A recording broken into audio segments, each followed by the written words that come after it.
Today's guest, Mayor of Crown Point, James Metros. I enjoy being mayor. The party has asked me to run for Congress. They've talked to me about the possibilities of running as a lieutenant governor candidate. But I really like local politics. I like to be able to touch people and see the change in their everyday lives. And I like to be accessible to them. And that's the thing that I hear the most out there. You know, I'll stop in White Hen and I'll have a sweatsuit on and I'll say hi to everybody, and people say, you know, boy, that's what we like about you, Mayor. You're just one of us. And I think that's what's lacking in politics today, is the ability to touch people and serve them.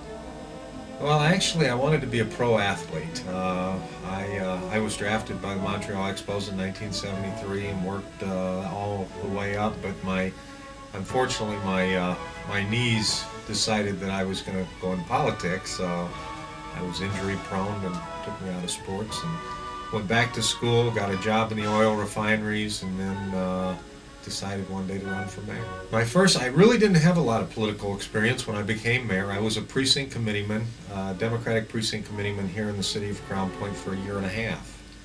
And our precinct chairman came to my home one day to put a yard sign in, and I asked him who we were going to run for mayor. And he said, there's been Republican for 150 years. We'd be wasting our time and our money, so we're not going to run anybody for mayor. I turned around, I walked in the front door of my house and announced to my wife that I was going to run for mayor. Then after I revived her, we started the campaign, and the rest is history. When I became mayor, there was a real anti-growth, stick your head in the sand, let's build a wall around Crown Point type of mentality, and as a result, Crown Point became stagnant.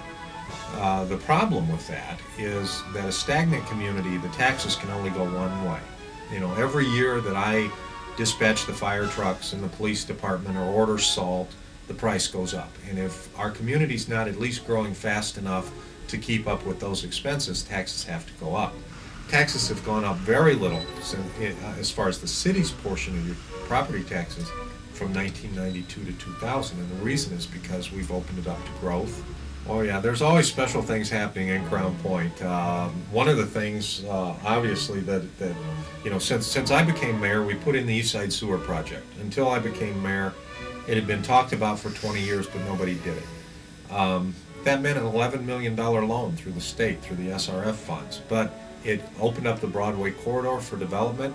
It fixed a lot of the sewer problems that we had. It upgraded our sewer plant. We switched our water sources. We went from well water, where we could only draw 3 million gallons a day, to Lake Michigan water, where we can bring up to 9 million gallons a day. Your city cannot grow without water and sewers. That was a $6 million project. Now we're seeing the rewards of that. I-65 and 231, we annexed 6.5 square miles around the interchange of I-65 and 231. And we're about to make some announcements of major developments going on out there that will now help the tax base for the citizens of Crown Point and be able to keep up with those costs that I talked about earlier. So I see Crown Point as a community moving into the 21st century with its act together. We're in great financial condition.